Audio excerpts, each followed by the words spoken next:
JT Smith for the Front Office News, live with Neil Meyer.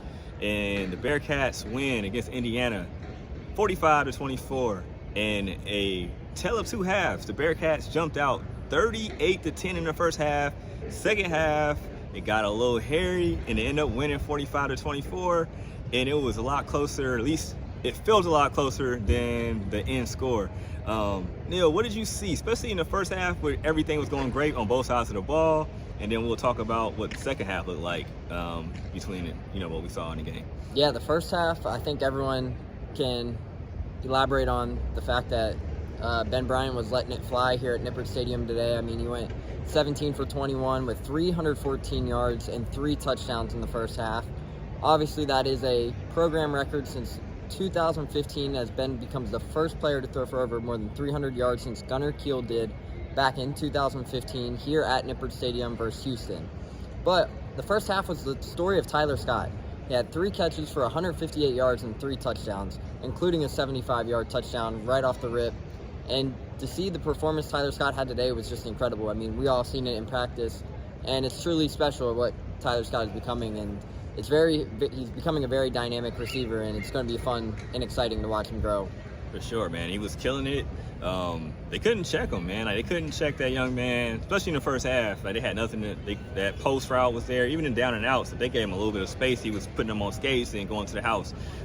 Dude was very dynamic. Trey Tucker had a heck of a, especially first half.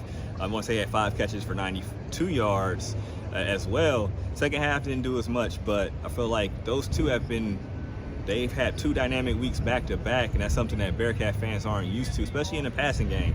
But that's good to see. Let's talk about what happened in the second half, man, because in the second half it was a little bit hairy. The first half they only had 7 rushing yards roughly. 7 rushing yards. They finished under 50 for sure. I think they finished with 40 total. And then Indiana made some changes, bracketed the receivers. Wasn't as many clean looks, a couple drops here and there, a couple maybe misfires, but at the same time, the passing game wasn't rolling the same and they couldn't run. But what did you see in the second half that caused for concern, or just chalk it up to having a big lead already?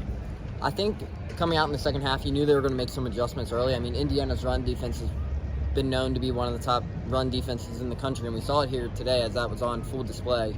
But I think the second half they really came out and they tried to play a little bit more man coverage and they loaded the box.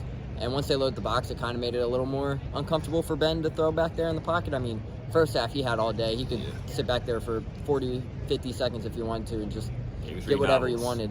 But the second half, I mean, they really started to bring a little bit more pressure. I mean, he started the second half, I think, what was it, 1 for 7 we set up there? At the point it was at 2 for 10, and last time I checked, but I think it went a little bit better at the end, but it was a little rough for a quick second. And that was after starting 17 for 21. So obviously Ben Bryant finished, I believe, 23 for 40 on the day with I think he tied his career high with 357 yards. So all in all, I think Ben Bryant really had a nice air raid here at Nippert Stadium today. I mean, I think that was on full display. I mean, with what he was able to sling that thing around to Tyler Scott, Trey Tucker, even guys like Josh Wiley, Lenny Taylor, they didn't see many targets, but when they did, they came up big. So I think Ben was able to spread the ball out quite a bit today.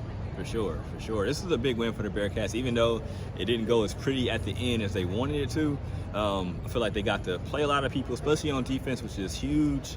Arquan Bush went down in the first half. He didn't play in the second half. Possibly could have played, maybe. Who knows? But at the end of the day, they got a lot of young guys or people that have tenure here, a lot of live snaps, which is good. So we'll see. We'll keep an eye on what happens with Bush. But at the same time, it's good to see the Justin Harrises and J.Q. Hardaways get some snaps, and then how well Taj Ward and Sammy Anderson is playing in the slot already. So we'll see how that goes. Now they're 3-1. Next week they have Tulsa on the road to start AAC play. So hopefully the Bearcats can get a dub on the road. And, we'll definitely have some recap on my man Neil that's going to be up. We also have video of Coach Fick, Eric Phillips, Ivan Pace Jr., Ben Bryant, and Tyler Scott. So we will put that up on our YouTube page, and we will post that on the website. And then make sure to see my nice white TFON shirt and hat. Go ahead and hit up 513 Shirts. and cop you some, and some hoodies there as well. It's starting to get a little chilly, as you can see. And, you know, it's fall time in Cincinnati. So I'm JT Smith. I'm Neil Meyer. Signing out.